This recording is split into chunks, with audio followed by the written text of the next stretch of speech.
Bonjour mes amis, ravi de vous retrouver. Aujourd'hui nous allons voir comment utiliser fonction décalée. Tout d'abord, merci de vous abonner à cette chaîne, merci d'activer la cloche de notification pour ne rater aucune vidéo. La fonction décalée, c'est une fonction qui permet de se déplacer d'une cellule pour une zone.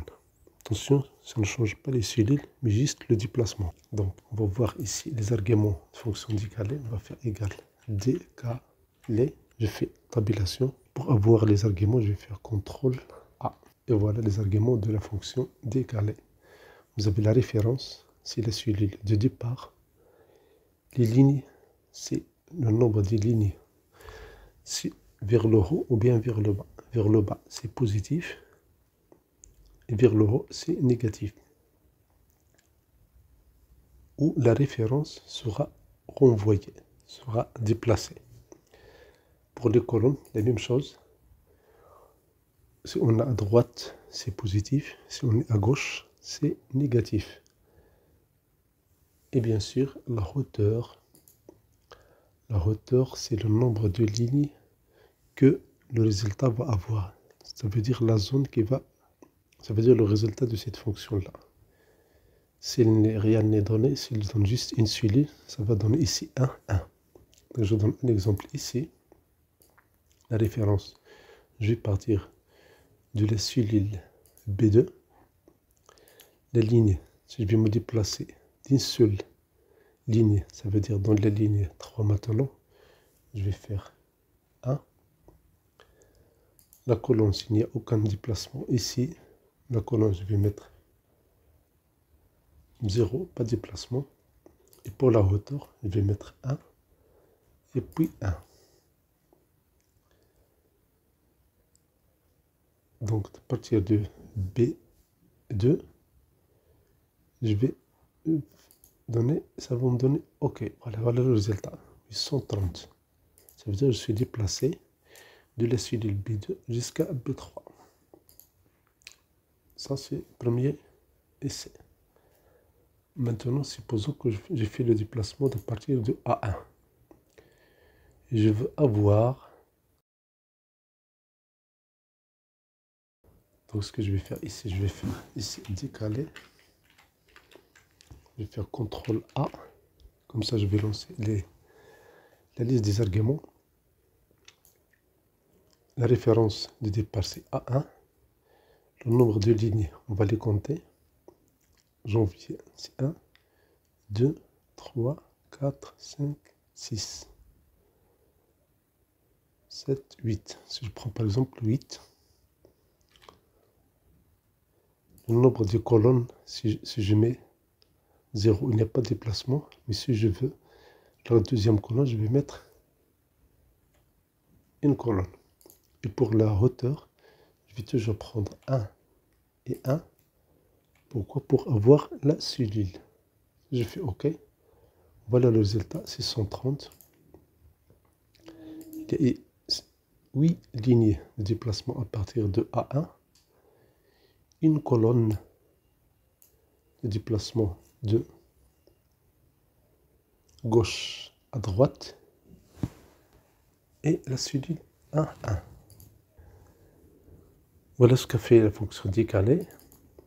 Et là, la première cellule de départ, c'est A1. Voilà. Avec 8, la fonction décalée a décalé ici de 8 lignes. Donc, janvier, c'est 1. Février, 2, etc. Jusqu'à 8. La ligne 9. Et puis, ici, on a ici le colonne, le nombre de colonnes de déplacement. Ça, c'est la même colonne. Mais deuxième colonne, c'est B. Donc ici, je vais mettre 1. Parce que si on reste sur la même colonne, on va mettre ici 0. Ici, j'ai mis 1.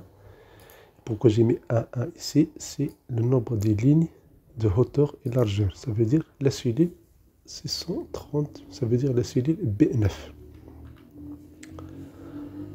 Maintenant, voici comment utiliser la fonction décalée. L'importance de la fonction décalée, ce n'est pas en soi, mais quand on l'utilise avec les formules. Donc quand on utilise avec des formules, on va vraiment voir sa puissance. Donc je donne ici des exemples. Si je veux ici le total de tous les chiffres du mois ici, donc on va faire somme, décalé, je le dis par c'est de B2, 0, 0, ça veut dire je reste sur la même cellule, B2. La hauteur, je vais prendre toutes les chiffres, ou bien toutes les valeurs ici, le nombre de valeurs de B2 jusqu'à B13, ça veut dire 12. Pour vérifier ça, on va essayer de voir est-ce que ça marche, cette cellule E1, ça marche. Donc on va faire ici, formule, on va faire somme automatique, et je vais sélectionner B2 jusqu'à B13.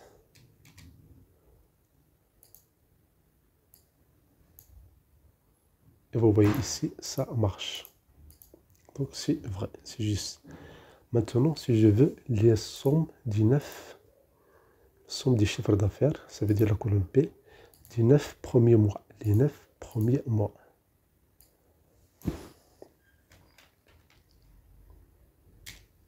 Les 9 premiers mois, ça veut dire 1, 2, 3. On va compter ici les 9 premiers mois jusqu'à septembre. Ça veut dire de B2 jusqu'à B10. Donc la formule ici, c'est fonction on va faire décaler et puis on va faire somme. Donc on va faire un départ de B1. Ici. Voilà, le départ c'est B2, ici. Puis 0, 0, ça veut dire on reste toujours sur la même cellule. Et la hauteur, c'est le nombre de toutes les valeurs ici, puisqu'on a 9 mois. Donc le nombre de toutes les valeurs, on a ici 12 moins 3. Je vais faire ici égal. Et je vais vérifier. Est-ce que j'ai vraiment 4600? Je sélectionne la cellule B2. Je vais là. Et en bas, vous voyez ici, en bas, vous voyez 4600. Sinon, on va vérifier, on va faire somme de B2 jusqu'à B10. Voilà, 4600, c'est la même valeur ici. Un autre exemple, on a les 2 derniers mois. Si on veut les 2 derniers mois, dans ce cas-là, qu'est-ce qu'on va faire? On va faire décaler. Le départ, c'est dans B1. Ici, on va faire le nombre de toutes les valeurs de B2 jusqu'à B13. Donc, on se déplace jusqu'à la fin. Et 0, ça veut dire on reste sur la même colonne. Moins 2, ça veut dire on retourne de 2 valeurs. Et ici 1, on ne change pas de colonne. Si vous voulez vérifier, vous pouvez faire ici égal B12 plus B13.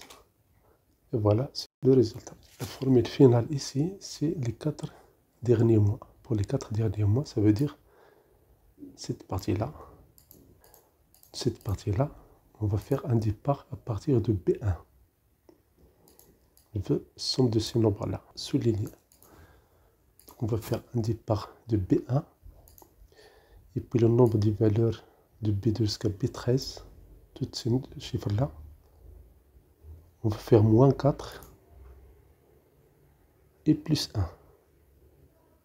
Moins 4 plus 1. Pourquoi? Parce que si on compte ça, je sélectionne cette partie-là, je vais faire F9, 12. CTRL Z, 12 moins 4, 8. Plus 1, ça me donne 9. Donc je vais me situer ici. Je vais me situer ici. Je vais me déplacer. Je vais avoir toutes ces sommes-là.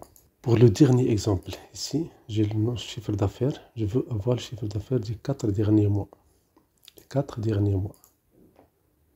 Je vais enlever ici la somme. Je vais juste essayer de voir comment ça marche fonction décalée. À partir de B1, je vais partir de B1. Si je mets à partir de B2, donc le départ c'est B2, c'est la cellule active. Et si je mets tous ces nombres-là, j'ai ici 12. 12, je vais me déplacer à 9. Donc on va faire moins 4. Point virgule. Vous voyez ici, je sélectionne cette partie, je vais cliquer sur F9. Voilà, ça me donne 8. Donc je fais CTRL Z. Donc ici 8 jusqu'à le moins 8. Il ne me reste ici que cette partie-là. B10 jusqu'à B13. Ce qui me reste maintenant, c'est la hauteur. Le nombre d'îlets, le nombre de colonnes, je vais mettre 0 parce que je n'ai pas changé de colonne. Et maintenant, la hauteur. Attention, le départ, c'est ici. Donc la hauteur, je vais mettre 4. On va voir, on va mettre 4. Et puis, on va mettre 1. Et si on fait somme, je ferme la parenthèse. Je vais mettre OK. Voilà. Si je sélectionne ces parties-là, il me donne 1830.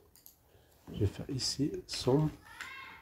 Si je mets les 4, ici les 4 dernières valeurs, ça fait 1830. Et c'est exactement ce que j'ai ici. Je vais faire ici la formule. Et voilà, vous avez la formule ici. Bien sûr, ici, j'ai forme monétaire. Il suffit de sélectionner ces données-là. Vous allez faire CTRL M. Immédiatement, vous avez les résultats. Donc, les 4 dernières valeurs, on peut les sommer avec cette formule-là. Si vous avez aimé cette vidéo, merci de la partager. Merci d'activer la cloche notification. Merci pour votre temps. Merci d'activer la cloche notification. Merci de vous abonner. Merci de votre soutien. Tous mes respects.